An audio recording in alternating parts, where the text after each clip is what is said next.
Hey guys, what's going on? It's Ben here. I'm back again today doing another video, and the subject of today's video is actually going to be a bit different from what I normally talk about. So usually this channel is heavily focused on the NBA, occasionally other sports, and actually if you go back to the origins of the channel, there's a fair amount of videos on the television show Survivor, which I'm a big fan of. But I transitioned it more to just solely being about NBA and occasionally about the NFL. But today I'm actually going to switch it up quite a bit. I'm going to be talking about one of my favorite television shows again, which is Game of Thrones. And if you don't know, the final season of Game of Thrones is going to be shortly premiering in the next couple weeks here. I believe it's in mid-April. And so I decided to do a few videos on Game of Thrones here. So over the next couple of days, you'll see some videos coming out more focused on Game of Thrones. I will go back to the NBA shortly, but it just was kind of cool that this period in the NBA is sort of a lull, and we're kind of just waiting for the playoffs, so there's not much to cover. And I'm getting really hyped up for Game of Thrones, so I decided to do a few videos on that and just switch things up a little bit on the channel. So the focus of today's video is going to be on my top 10 favorite Game of Thrones characters of all time. So this is probably something that a lot of people think about all the time. Who are their favorite characters and why? And today I'm basically just going to be going through mine and why I like specific characters a lot.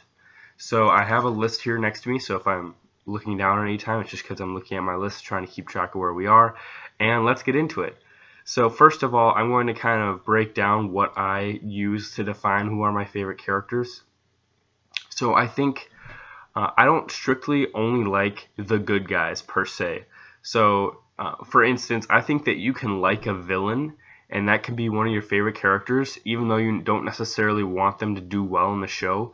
If they're highly entertaining, that wraps into being a good character. And I'll get into that sort of on the list here, but I don't just solely root for or have favorites that are just like the heroes. Like, it's not like my top 10 list is all the guys who are in quotation marks good on the show. I like complex characters, and something that I factor in is how much I side with them, how much I am entertained by watching their scenes, and I think how complex the character is, because I really like complex characters and characters who have had a really good arc throughout the show, because people who just stay the same and are really flat aren't as entertaining to me. So that being said, those are some of the factors: entertaining, likability, the arc of the character. All those things wrap into how I choose a favorite character. So let's start off at number 10 here. And my number 10 favorite character, this might sound sort of odd, but it's Robert Baratheon, who we only got for season 1. But I think the reason that I like this character a lot is, number 1, he drives the whole plot, and that his... just as a backup here, spoiler alert ahead, so if you haven't seen through the whole show, I'm sorry, you should probably click off the video, because I'm going to be talking about anything that goes on between seasons 1 to 7. So if you're not in the mood for that, don't watch this. Okay, so as I was saying, number 10, Robert Baratheon. I realized he was in a very short stint of the show, only in season 1, actually only in 7 episodes. But I just really enjoyed his character in that, number 1, he's the motivation for the entire plot to kick off of the whole show, and that his death rolls into the whole controversy over who should be king, and then eventually the War of 5 Kings, and really the whole show from that point. You could say the whole show besides like the White Walkers, but basically everything else is because he dies. And even when he was on the show, yes, he like cheated on his wife and slept around a lot, and yes, he hit his wife. Those are really bad things, but I was always really intrigued when he came on screen, and I thought his dialogues between him and Ned were really cool, not only because of like Ned being in them, who I like a lot, but I also liked just the compare and contrast that the show was doing, and that I've read some of the books. You can tell the books were doing too, in that in book 1 or season 1, you can tell like they're really trying to line these two guys up next to each other, Robert and Ned, and how they've gone through this life. They were raised up together, but they turned out so differently, and just why that is and how that's impacted them, the changes and experiences that they've had, like why Robert being king really changed him and why Ned not being king really affected him. But yeah, I think that just And the main reason I liked Robert Baratheon was I was always entertained by his scenes, and his place in the story kicks off all of basically what goes on in the whole show and book series of Game of Thrones. Number 9 on here, I have Khal Drogo, who again is another character who has a pretty small part when you think about the show as a whole. He was only in season 1. He's had a couple of guest spots in a couple of seasons afterwards, like I think seasons 2 and maybe 5 or something like that, or 6, where Daenerys has like a dream sequence and she thinks about him. But he was really only in season 1 as a main character. Reasons I liked him was I thought he was a really cool warrior type, really strong and really intimidating, and that was really interesting because although we had we have fighters and warriors in the show, like Robert Baratheon and Ned used to be big fighters, but now they're kind of older and Robert's let himself go and Ned is pretty slowed down. And Jaime Lannister is a big fighter too, but he isn't really like physically intimidating, whereas Khal Drogo was. And Barristan Selmy is another big fighter in the show, but he's like this old dude, so he's not as cool. But Khal Drogo is like the one guy early on in the show who you meet, and he's like a really intimidating force, and he just emanates like power and respect from the people around him. And I really like when him and Daenerys start to get on the same page, and when they just start to kind of fall in love. I really like that storyline, and I think that they had something really cool and sweet. So it was nice to watch that blossom. And then, of course, it's really sad when he dies, but for the time he was on the show, I really liked him. And so I think if I had to chalk up why I liked him so much, it was because he basically just filled this role that I think the show needed, of just like some sort of brutal, not caveman-like, but just sort of like a savage type who just shows like the what am I looking for here? The kind of like harsh nature of the world that Game of Thrones is. He portrayed that really well, and then it showed that he had a soft side and like a human side too, and that he fell in love with Daenerys. Number 8 I have on here is Varys, who is a really interesting character. He obviously is like the master of secrets, I think, on the round table. He's always in the show, never the spotlight. He never has like plot lines to himself necessarily. He just sort of bleeds into other people's plot lines. I really struggled actually with where to put him on this list, because at times I could say he's like my number 5 favorite character on the show, and at other times he hasn't even been on my list. So I kind of tried to like average all those feelings for him out, and I put him at around number 8. I think he's just so interesting in that he's behind so many of the things that go down on the show. You might be able to say Littlefinger is too, but I just never liked Littlefinger. I feel like he was a jerk throughout a lot of his time on the show, and I feel like Varys has openly stated like his purpose is to serve the realm. So in that being said, that I liked him because his motivation was pretty pure, and as far as he brings a lot of what Baelish brings to the table, except he's just not selfish. And so I thought that was a cool character, and I think it's interesting to know how he's involved with Daenerys earlier on than any of us know. Like season 1, he's already trying and plotting to get her on the throne, or her brother on the throne, and then he eventually sides with her, and just him being behind a few different things is really interesting to me. Number 7 on here, and here's where you're going to get my example of a bad guy who I like, is Tywin Lannister.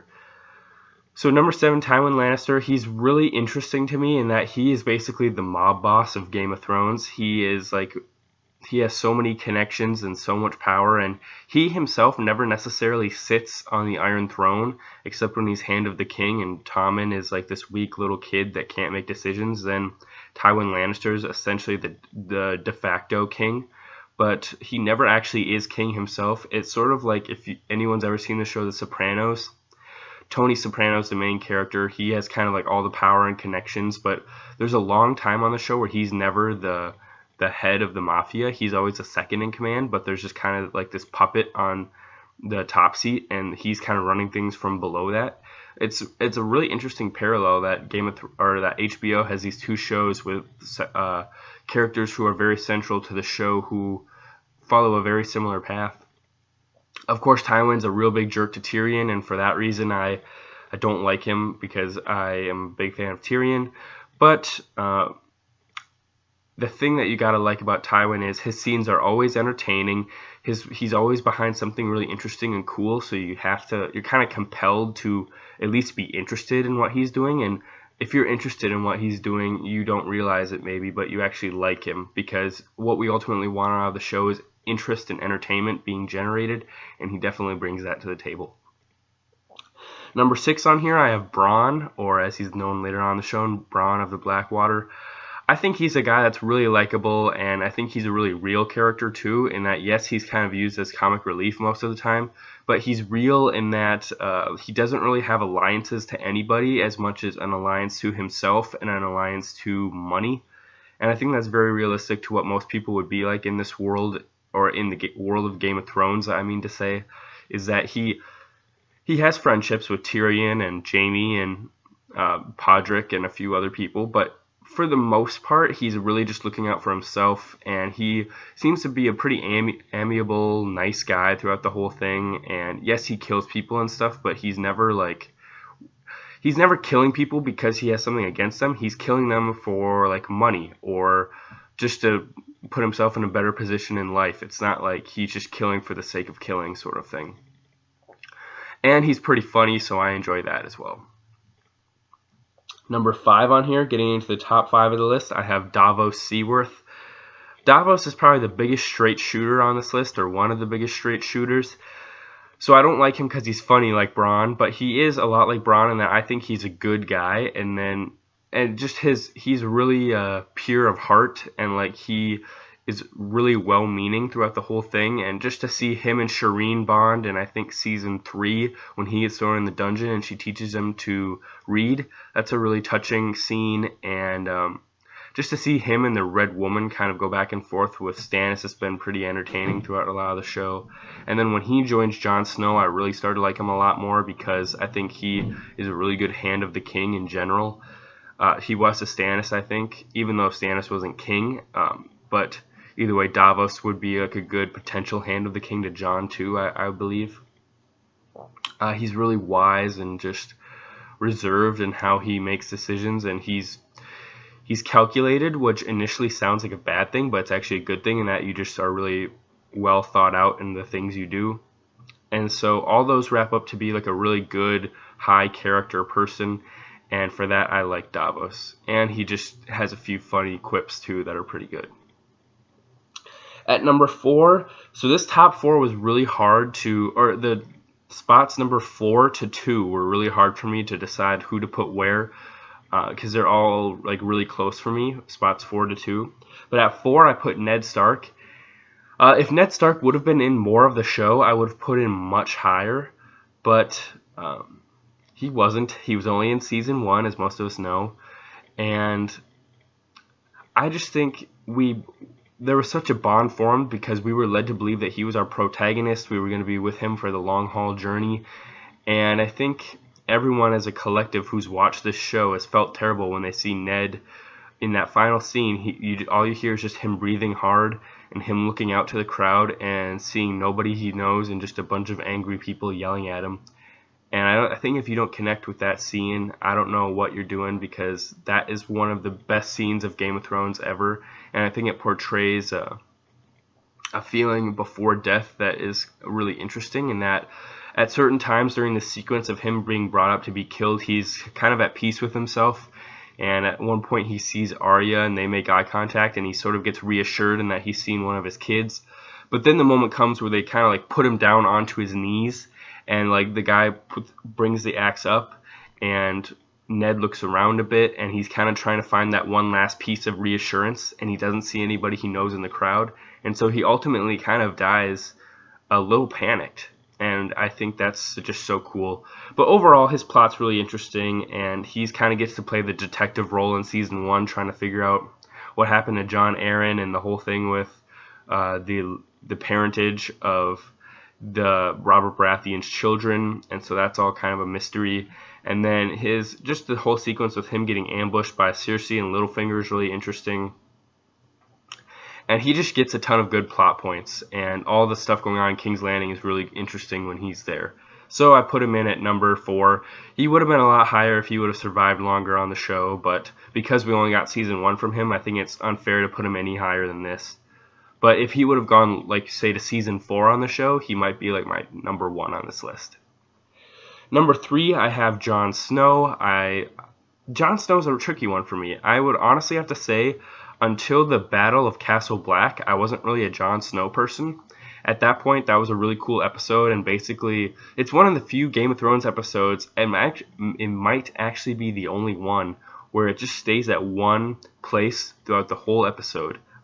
If I recall correctly, which I'm pretty sure I do, the entirety of that episode, episode 9 of season 4, is all at the Wall and all about the fight between the Wildlings and the Night's Watch. That episode was just phenomenally done, and it really made me a fan of Jon Snow. And then after that, with Hardhome, that's a really cool episode. And then when Jon Snow reawakens, and the moment he said, "My watch has ended," and he leaves Castle Black, he shot right up this list for me. I was very indifferent on him for a long time, and right when he said, "I'm quitting the watch," and like, don't even question me on it, that was just really badass in my opinion. And I think at that point I really turned to be a big supporter of his. And now I think everyone can kind of agree, seasons 6 and 7, he's essentially been, in quotation marks, the main character of the show. They're really billing him as like the main protagonist, I think, ever since they revealed his parentage, about him being a Targaryen and all that jazz, and him kind of being billed as Daenerys' romantic interest, who she is, like, over and over said, like, I don't want to remarry, I can't have kids, blah, blah, blah, but he just kind of waltzes in and he's like, you can have kids, I can be your boyfriend or whatever, and bada bing, bada boom, end of season 7, she's in his bed, or he's in her bed. But yeah, he's definitely just been billed as the main character, and I think they've given him a lot more of a fleshed out story ever since he was resurrected by Melisandre. So I think ever since then we've kind of seen a new Jon Snow, so to speak, and he's just shot right up the list to one of my favorite characters because of seasons 6 and 7. Number 2 is Tyrion Lannister. Tyrion's had a very interesting journey throughout the show. Generally a good guy who at times can be pessimistic or sort of just a guy that's only looking out for himself, but deep down he does have a good heart and he means well, but he's just been stepped on and disrespected so much throughout his life that at times during the early seasons, like season 1 in particular, he seems really like a mean dude or not a nice dude or a guy that doesn't really care about anybody but himself. But later on in the show you get some good morality from him, so to speak. He also sprinkles in throughout the entire show a lot of good comedy. His lines are really well written in that he's one of the smartest characters that George R.R. Martin created, and thus he gives Tyrion a lot of the smartest and best and wittiest dialogue. And so for that reason, he's one of my favorite characters. He has a lot of good humor throughout the show. I think one of the best lines of Game of Thrones is when he slaps Joffrey and he says, "And now I've struck a king. Did my hand fall from my wrist?" That's one of the best lines of the show. Super entertaining. And just, I think the season 4 plotline of him being on trial for his supposed murder of Joffrey, that is some of the best Game of Thrones that there is. Especially just when he's on trial, that's one of the best episodes of Game of Thrones, probably in my top 10, top 5 even. The trial by combat, super interesting. His escape episode, the episode 10 of that season, where he ultimately goes on to murder Shay and Tywin, that is super good. My only complaint about Tyrion is that for being one of the best characters on the show and having one of the best singular seasons for a character, I think that season 4 is basically Tyrion's season. But for all that goodness, the only thing that keeps him from being like my number 1, like by a long shot, is that seasons 5, 6, and 7, when they started to go off the books on the TV show, his character got dumbed down a lot because George R.R. Martin wasn't writing his dialogue anymore. And if you notice, a lot of what Tyrion just does after that, seasons 5, 6, and 7, is just like sit around, basically talk up how he was such a good hand of the king, basically be like, you all need me, I'm smart, I'm from Westeros, especially when they're over in Essos. and then he just drinks a ton of wine, and then people will be like, "You're an alcoholic," and he's like, "I drink wine," and that's like his comeback for that, and it's pretty weak in my opinion, and his character essentially is just meant to be like a bridge for Daenerys to come back to Westeros at that point. That being said, he's not bad in those seasons. His character is just like dumbed down a little bit, and his like jokes and stuff are like just riddled with really a lot of like crass like cuss words. And before he had like these witty, well thought out things, and then he just like started being like, Varys would say something really witty at him, and you'd expect Tyrion to come back with something cool, and he'd be like, he'd just say the F word, and then like that would be like his comeback, and it'd be like, oh man, the writing has really gone down for Tyrion. But okay, that's enough on him. Now to my number one, enough suspense. It is the Hound, Sandor Clegane. I love this guy. I think he's had probably, okay, you could argue he's had the best character arc of anyone on Game of Thrones. You might say Jon Snow, blah, blah, blah. I think that the Hound has gone from probably the biggest arc in that he went from one of arguably the most hated characters, seasons 1 and most of season 2, to one of the characters that people like the most, arguably a fan favorite and a universally loved character by seasons 6 and 7. One of my favorite episodes of the show is when the Hound comes back in late season 6. They focus a lot on him. They reveal he wasn't dead in the end of season 4. I love the battle between him and Brienne. I love the moment before that when Brienne says something to the, like, who's looking over Arya, and then the Hound says, like, I am. And then Brienne says something to the effect of, like, you think she's better off with you than with me? And then he says, like, she is. And he's not very emotional throughout the entirety of the show, but you can see in that moment he, like, really cares for Arya, basically sees her as, like, a surrogate daughter that he never had, or, like, a family that he never really had. And Arya, honestly, she kind of hides behind him in the scene, and she kind of says, like, I don't want to go with you to Brienne. And you can tell that she has sort of seen him as a surrogate dad since Ned died. And they just had a really cool bond throughout seasons 3 and 4. And they were like the odd couple of the show, and they did really well with that dynamic. And they were both really witty at certain points and kind of had good comebacks for each other. And you might say to yourself, well, the Hound doesn't have witty comebacks like Tyrion Lannister, but yet you calling him witty when a lot of his comebacks are just like cuss words and stuff? The answer to that is yes, but the Hound was also never billed as like the smartest character in Westeros, which a lot of times Tyrion has sort of been built up as, whereas the Hound is sort of just this guy in the middle who nothing's really expected of him, so I don't expect him to go on some long soliloquy that sounds super smart and super fancy. But I think his character arc has been good in that he's kind of this guy that's stuck in the middle. He's a real person in that he looks out for himself in this world. He has a good heart, but he's been disheartened by things he's seen and people he's seen around him. And he's a pragmatist, and he's realistic in that, like, he doesn't have high hopes or anything. He just accepts what's happened around him and tries to make the best of it, sort of thing. And because he's been jaded by the world and people around him and his own brother so much, that he kind of just keeps to himself and is really only looking out for himself until Arya comes along. And then you see a slow transformation towards a good guy. Season 6, when we meet him, he's working on this sept, or in layman's terms, a church, and he's like part of this really calm, peaceful community, and he likes the people a lot, and so I think you see a huge change there. And then last point here, he's really funny, and he has a lot of badass fight scenes, like especially with Brienne and with his brother at one point, and I think we can all agree we want to see Clegane Bowl. So there you go, folks. Those are my favorite Game of Thrones characters, my top 10 to go over really quick to recap. 10 to 1, it's Robert Baratheon, then Khal Drogo, then Varys, then Tywin, then Bronn, then Davos, then Ned, then Jon, then Tyrion, then the Hound. Again, hope you enjoyed the video. Comment below if you want to give me your top 10 list or anything like that. I hope you have a good day, and I'll see you next time. Bye.